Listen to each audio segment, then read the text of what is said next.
Livro A Experiência da Mesa, capítulo 9, parte 2. Joaquim. Em 2 Reis 24, de 8 a 15, lemos a história do rei adolescente de Judá chamado Joaquim, que também experimentou a restauração à mesa. Após reinar por apenas 3 meses, o jovem monarca sofreu uma derrota devastadora, rendeu-se a Nabucodonosor e foi levado cativo para a Babilônia. Durante quase 4 décadas, Joaquim definhou na prisão naquela terra. Joaquim fizera o que era mal em seu breve reinado sobre Judá, e Deus permitiu que Nabucodonosor vencesse a nação e aprisionasse Joaquim por décadas. 37 anos depois, levantou-se um novo rei da Babilônia que libertou Joaquim da prisão. Assim, Joaquim deixou suas vestes de prisão e pelo resto de sua vida comeu à mesa do rei. 2 Reis 25, 29. A honra e a dignidade de Joaquim foram restauradas quando ele passou a ser incluído à mesa do rei.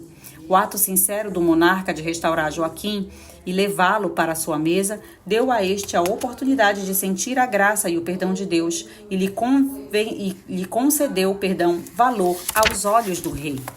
Essa história bíblica me lembra do dia em que Larry iria até a prisão buscar um homem que ficara preso por 13 anos por agressão e estupro.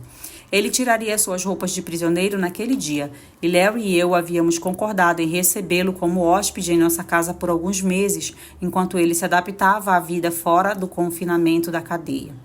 Na manhã em que nosso novo residente deveria chegar, pensei, o que um homem que passou os últimos 13 anos na prisão gostaria de jantar? Tirei carne assada do congelador e coloquei no forno. Rapidamente fiz 2 tortas de maçã, arrumei a mesa como de costume e prossegui em minhas várias atividades do dia. Assim que cheguei em casa naquela tarde, terminei os preparativos e chamei a família para jantar. Só nosso filho morava em casa naquela época, pois a sua irmã já havia se casado. Comemos na copa porque a cozinha era pequena demais para uma mesa com 4 pessoas.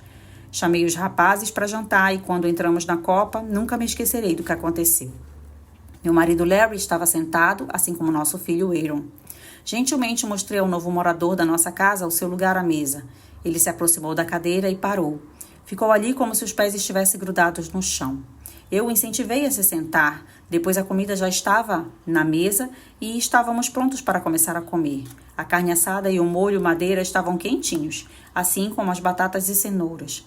Mais uma vez pedi bondosamente a ele que tomasse o seu lugar. Ele me olhou como se não estivesse me ouvindo. Em seu rosto se encontrava uma expressão vazia, mas observei que o seu queixo tremia. E ele disse, Devi, nunca sentei numa mesa como essa antes. O que ele queria dizer é que nunca havia jantado em casa com sua família, nem com a família de ninguém. Nunca fora convidado para uma mesa arrumada, posta com toalhas, pratos iguais e talheres devidamente no lugar. Não posso deixar de imaginar que a vida desse homem poderia ter tomado um outro rumo se a experiência da refeição tivesse sido parte da sua rotina diária. Ele cometera um ato terrível de violência sexual contra uma mulher que não conhecia. Não consigo compreender totalmente o desespero extremo que alguém deve sentir para forçar outra pessoa na tentativa de satisfazer os seus desejos. Poderia ser uma maneira sórdida e doentia de preencher a necessidade essencial de conexão e amor, nem que fosse por um momento. Talvez a vida daquele homem pudesse ter sido bem diferente se a sua mãe ou seu pai simplesmente colocassem a mesa para a refeição e todos a fizessem juntos. Enquanto esse ex-presidiário morou conosco, sua parte preferida do dia era o jantar, como conversávamos e amávamos. Um lugar de regeneração. Em Lucas 15, 11:32, Jesus conta a parábola do filho pródigo. Esse filho recebeu toda a sua herança de um pai amoroso, partiu para uma terra distante e dissipou o dinheiro numa vida desregrada. Certo dia, enquanto trabalhava nos campos, o pai olhou e viu o filho extraviado se aproximando de longe, arrastando os pés pela estrada empoeirada. O rapaz estava maltrapilho, despenteado, exausto e faminto, mas finalmente voltava para casa, arrependido do que fizera. O pai se encheu de felicidade pelo retorno do filho. Enquanto se abraçavam, o jovem expressou humilhação e arrependimento. Como o pai reagiu? Dando uma festa e convidando todos à mesa, em homenagem ao filho restaurado. Com imensa alegria e abundância, sem culpar ou acusar o filho pelo que ele fizera no passado, o pai lhe deu boas-vindas e celebrou o presente. O pai sabia que o futuro lhe reservava? Não. Mas o abraço e a inclusão do filho no seio da família deram ao rapaz esperança de um futuro melhor com a sabedoria que ele havia obtido por meio da experiência pessoal. Não conhecemos os detalhes do relacionamento diário entre aquele pai e o filho caçula rebelde, mas podemos imaginar como era usando experiências da vida real. Conheço muitas histórias de famílias entre pais e filhos, mães e filhas, que vivenciaram um abismo assustador no relacionamento durante um período de escolhas destrutivas e rebeldia da parte dos filhos. Palavras iradas que causaram mágoas foram ditas uns para os outros sem poder voltar atrás. Nenhum argumento, nenhuma acusação, nem ameaça era capaz de persuadir qualquer das partes a compreender e ceder.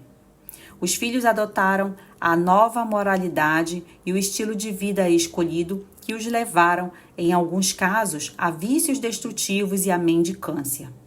Essas mães e esses pais passaram noites infindáveis orando e chorando pelos filhos. Esse pode ter sido o fardo do pai do pródigo. O filho gastou todo o dinheiro separado pelo pai para ajudá-lo a ter sucesso na vida. Contudo, em vez de receber a herança na hora certa, o filho pródigo fez o que quis, e isso o levou para o fundo do poço, para a morada dos porcos. A melhor parte da história é quando o filho chega em casa.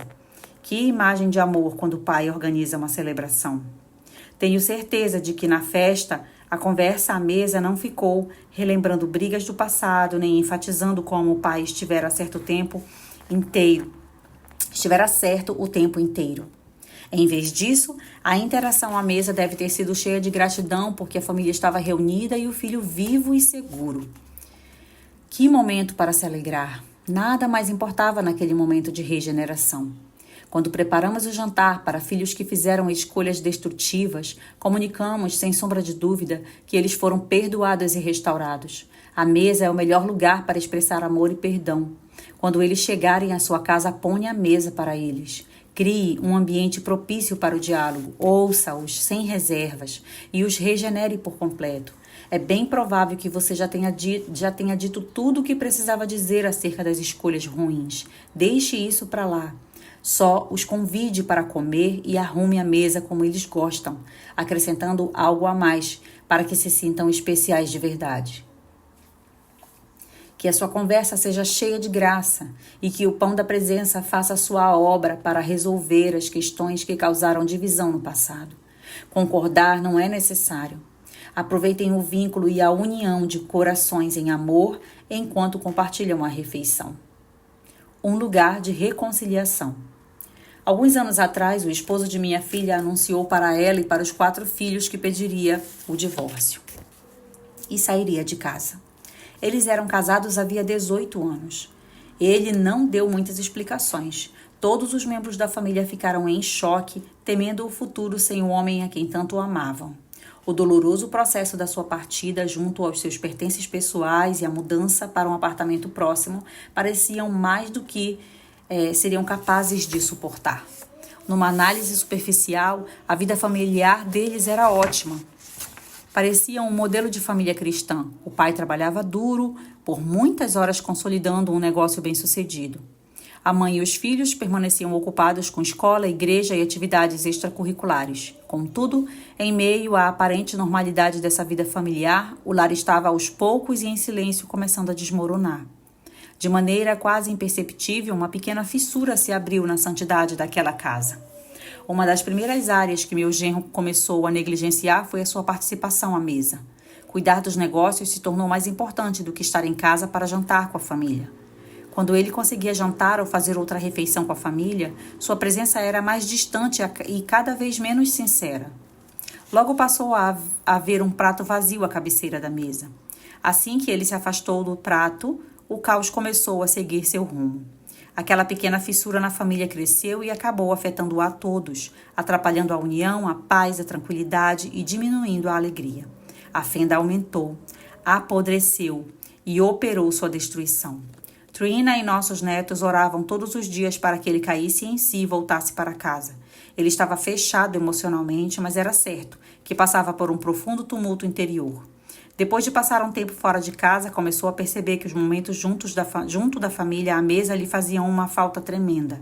Ele começou a passar em casa depois do trabalho para ver os filhos e estes o convidavam para ficar e jantar.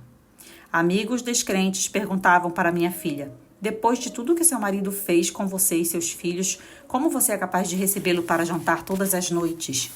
Minha filha respondia: eu permitiria que um estranho se sentasse à minha mesa. Também deixaria que o inimigo o fizesse.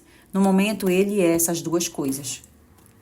Todas as vezes que se sentava para jantar com a família, ele conversava. Na refeição seguinte, conversava um pouco mais. Com o tempo, revelou o motivo brusco do abandono à sua esposa e dos filhos. Foi à mesa jantando num restaurante com a esposa que ele finalmente confessou o seu pecado. Explicou que havia se interessado por outra mulher, que estava vivendo uma mentira e sentiu que precisava se mudar. O excesso de trabalho, junto com o tempo gasto viajando longe da família, havia aberto uma pequena rachadura que cresceu e se alargou até o calor da paixão ilícita destruir o precioso tecido da família. Foi à mesa que ele recebeu o perdão. A conexão com a família e o poder do pão da presença à mesa atraíram meu genro de volta para o lar. Humilde e arrependido, admitiu ter negligenciado a família e seus deveres de marido, pai e homem cristão. Voltou para casa com a determinação de começar de novo, a fim de evitar esse tipo de comportamento no futuro, e todos o perdoaram. Meses depois, o casamento foi restaurado e a família readmitiu sua força, felicidade e vitalidade. Agora, o tempo que passam ao redor da mesa é mais significativo do que nunca. Por causa da restauração plena, eles agora desfrutam a companhia dos netos, junto com os 4 filhos, cônjuges e futuros cônjuges. Eles têm um vínculo profundo, são uma família feliz, quando se reúnem em torno da mesa. Experimentaram o poder verdadeiro de redenção e reconciliação. Uma necessidade. Alguns anos atrás, fui convidada para falar em um congresso de primavera feito pelo Ministério das Mulheres de uma grande igreja. O auditório estava repleto de participantes que estariam ali na sexta noite e em 2 sessões no sábado pela manhã. Eu era a oradora convidada daquele grande evento e o tema escolhido foi o título de um dos meus livros, A Experiência do Lar. Transforme sua casa num santuário de amor e num refúgio de paz. Falei sobre a convincente mensagem do princípio da mesa e centenas de mulheres responderam. Fizeram um compromisso de priorizar a sua agenda diária a fim de incluir refeições junto com a família à mesa de jantar. No sábado de manhã, enquanto eu era conduzida à sala para entrar no palco e proferir a segunda mensagem do fim de semana, fui detida no corredor por uma agradável senhora que me perguntou se podia me contar uma história. Ela prometeu ser breve e eu ouvi com atenção. Ela era mãe solteira e tinha 2 filhos, uma adolescente e um filho mais velho que tinha sido meio pródigo, explicou. Naquela semana, o filho tomara a decisão de voltar para casa. O apartamento era pequeno e, na ausência do filho, ela e a filha não se preocuparam em comprar uma mesa. Elas comiam com um prato no colo na frente da televisão. Com o retorno do rapaz, ela começou a sentir que eles deveriam ter uma mesa. Essa sensação insistente a levou a se dirigir a uma loja popular e comprar uma mesa barata com 4 cadeiras, para eles se sentarem e fazerem as refeições juntos. Adquiriu a mesa um dia antes de ouvir a minha mensagem. Enquanto o filho de 19 anos montava a mesa, recebeu a ligação de um amigo convidando-o para sair naquela noite. Ele recusou. O amigo insistiu, o rapaz resistiu. A mãe o ouviu contar ao amigo o que estava fazendo. Estou montando uma mesa para minha mãe que acabou de comprar para o nosso apartamento. O amigo perguntou, por quê? Ele respondeu com firmeza, porque eu preciso. Aquela mãe me contou que seu filho sentiu a necessidade instintiva de participar no processo de providenciar uma mesa para a família pela primeira vez.